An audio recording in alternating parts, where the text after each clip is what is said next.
Malam kita cerita pasal pasangan red flag. So kali ni kita nak cerita pasangan green flag.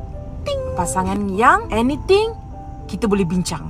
Anything, communication is a key. Apa cakap lah, jangan duduk lari. Kan, cakap. Apa yang kita suka, apa yang kita tak suka, kena bagi tahu.